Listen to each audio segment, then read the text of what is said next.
Merci, oui, d'abord, merci pour l'invitation. Quelques éléments de constat rapidement, parce que vous avez déjà beaucoup ont été déjà rappelés. On sait que, par exemple, des grandes multinationales comme General Electric sont taxées au niveau mondial à 2,3%, Google 2,4%, etc. Toutes ces grandes entreprises du numérique.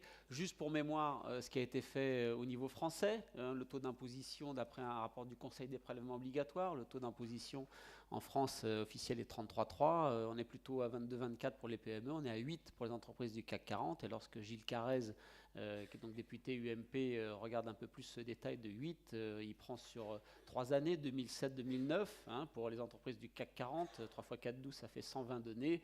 Dans 52 cas, l'impôt sur les sociétés est nul ou négatif.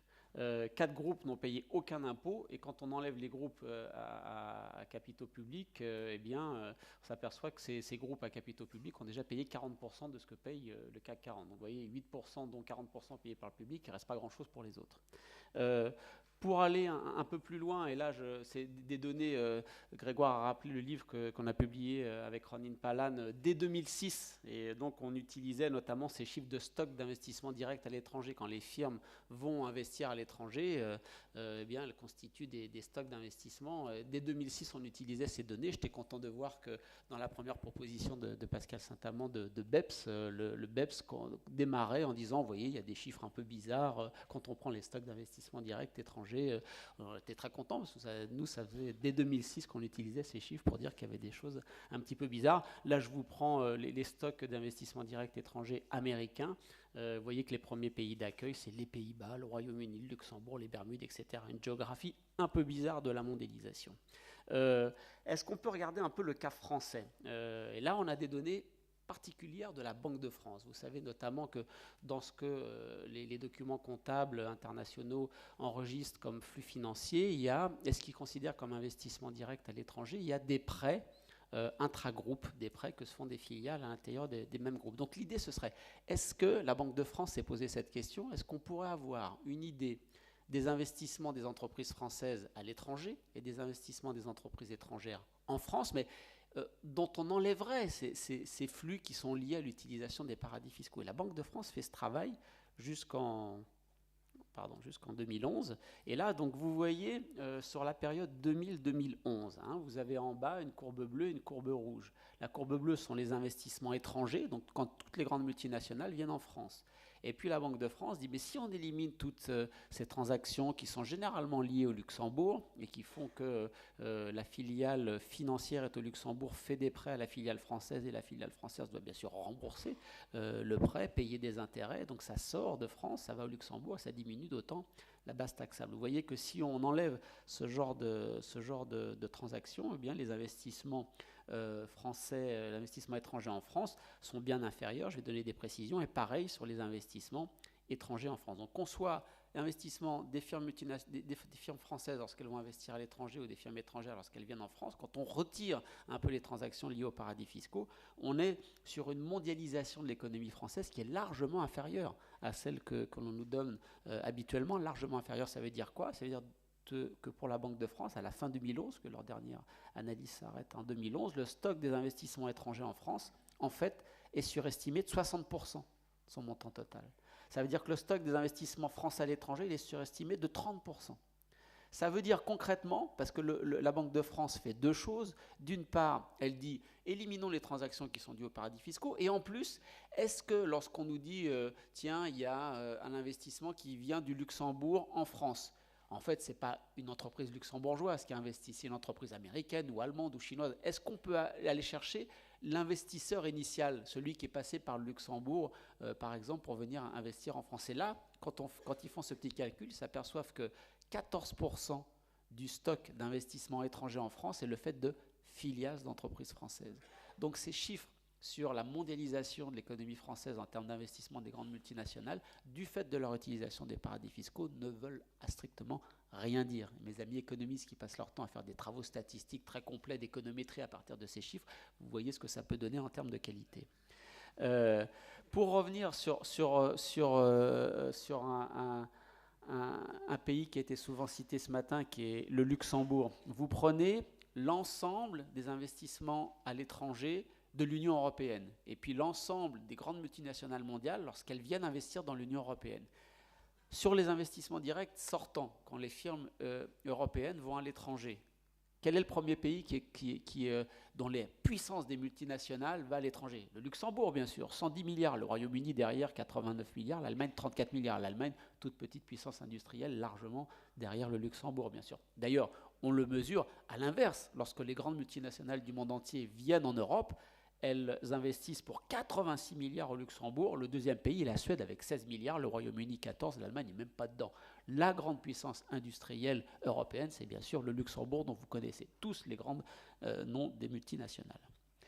Alors, je termine mon constat avec un petit focus sur les banques. Le Conseil des prélèvements obligatoires, fin janvier, a publié un rapport extrêmement important. Le rapport en lui-même est très intéressant, mais il y a surtout 3 rapports annexes. Et quand vous allez fouiller dans les documents du 3e rapport, vous tombez sur ce tableau un peu bizarre, qui va même plus loin que ce que le CCFD a sorti récemment, puisque non seulement il compte les filiales des grandes banques françaises dans les paradis fiscaux, mais les filiales de filiales, et les filiales de filiales de filiales jusqu'au rang 10. Et là, on tombe sur ce tableau qui nous dit... Bon, ce que le CCFD, Altereco, ce que beaucoup de gens avaient déjà dit depuis quelques années, mais c'est toujours bien de se le voir confirmer. Toutes les banques françaises y sont, mais BNP Paribas y est beaucoup plus que les autres, d'accord? Et notamment, BNP Paribas est très présent, si vous voyez la ligne Île Caïmans, vous voyez que la Société Générale a 2 filiales, Crédit Agricole 2, et la BNP, 24 filiales aux îles Caïmans. Donc on nous dit, moi quand je discute avec les banquiers, que je leur mets ce tableau sous les yeux, on me dit, Monsieur Chavagneux, si vous voulez faire du financement d'Airbus, si vous voulez faire du financement de grands bateaux, les meilleurs spécialistes sont aux îles Caïmans. Je dois être aux îles Caïmans. Pourquoi pas? Je comprends donc que j'ai des grandes banques qui ont 2 filiales aux îles Caïmans, mais il y en a une qui a 24 filiales aux îles Caïmans. Est-ce que c'est vraiment pour faire du financement d'Airbus? Ce que je vais vous proposer comme interprétation, c'est vraiment du travail de journaliste. Je ne suis pas un économiste, je ne suis pas un technicien. Je vais vous proposer quelque chose pour pourquoi la BNPP en a 24, beaucoup plus que les autres. C'est vraiment une intuition plus qu'une démonstration. Prenez-le comme ça. Démonstration en 2 étapes. D'abord, vous prenez les flux financiers des îles Caïmans. Vous voyez ce qui est en rouge, c'est ce qui rentre, et ce qui est en bleu, c'est ce qui sort. Déjà, vous voyez que c'est la même chose. C'est très dur de différencier les 2 courbes. Hein. Un paradis fiscal, ce n'est pas un endroit où on va mettre ses sous, c'est un endroit où on va l'enregistrer juridiquement. Ça rentre et ça sort, d'accord? Et vous apercevez qu'au moment où la crise des subprimes on est avant la crise, on est dans la bulle des subprimes, vous voyez que sur 2004, déjà à partir des années 2000, ça monte beaucoup, mais au moment où la bulle des subprimes va vraiment monter, ça explose, ces flux financiers. Rappelons-nous qu'à l'été 2008, l'équivalent de la Cour des comptes des États-Unis nous dit qu'une grande partie des produits toxiques produits dans la finance américaine sont logés aux îles Caïmans. À mon avis, c'est lié. Si c'est vraiment lié, on se dit, et s'il n'y a vraiment que ça comme explication, on se dit au moment où Lehman Brothers va faire faillite, tout ça doit complètement se dégonfler. Bon, vous voyez, il y a un petit machin, il y a un petit... ça évidemment, mais ça reprend très vite. Ça reprend très vite. Et le moment où ça va complètement changer de modèle, le moment où ça bascule complètement, c'est à partir de l'été 2011. Pourquoi est-ce que tout d'un coup les flux financiers internationaux qui rentrent et qui sortent des îles Caïmans plongent à l'été 2011 et non pas au moment de la chute de Lehman Brothers? Donc là, c'est là que j'avance une intuition plus qu'une démonstration. Je vais prendre la partie de la courbe qui est 2011-2012, d'accord? Donc comme là, elle était un peu resserrée, ça plonge beaucoup. Si vous voyez, je prends que 2011-2012, la pente est moins grande, mais néanmoins, la direction est bien la même, d'accord? Et en bas, je vous mets une petite courbe verte qui est la suivante. Vous savez qu'aux États-Unis, en France, on a des OPCVM, d'accord? Ce sont des fonds communs de placement, des SICAV, on a tous une petite épargne. Si on rassemble l'épargne de tout le monde, eh bien, on le met dans un pot commun. Ça permet aux gens qui achètent des actions, des obligations, de ne pas avoir trop de frais, d'aider un peu des acteurs, d'aller acheter des actions de court terme, des obligations de court terme, des actions, etc. Et donc d'avoir une épargne gérée de manière collective. Aux États-Unis, ça ne s'appelle pas une OPCVM, ça s'appelle un Money Market Fund, MMF, d'accord? Et bien vous vous apercevez, là on est de juin 2011 à décembre 2012, vous apercevez qu'en juin 2011, la moitié des investissements de ces gestionnaires d'épargne de court terme américains, c'est pour acheter des titres des banques européennes, d'accord? Les banques européennes, elles se financent avec les dépôts qu'on leur met, elles se financent avec les capitaux qu'elles ont mis à la bourse, mais aussi en empruntant. Et donc les banques européennes, la moitié de ces investissements, de ces gestionnaires d'épargne américains, c'est pour acheter des titres de la zone euro, émises par les banques de la zone euro. Lorsqu'on arrive en décembre 2012, on passe de 50% à 30%. Il n'y a plus que 30% de leurs investissements qui consistent à acheter des titres. Sur ce passage 50-30, la France, les banques françaises, on passe de 15 à 5. Donc sur les 20 points de perdus, il y en a 10 qui sont dus aux banques françaises.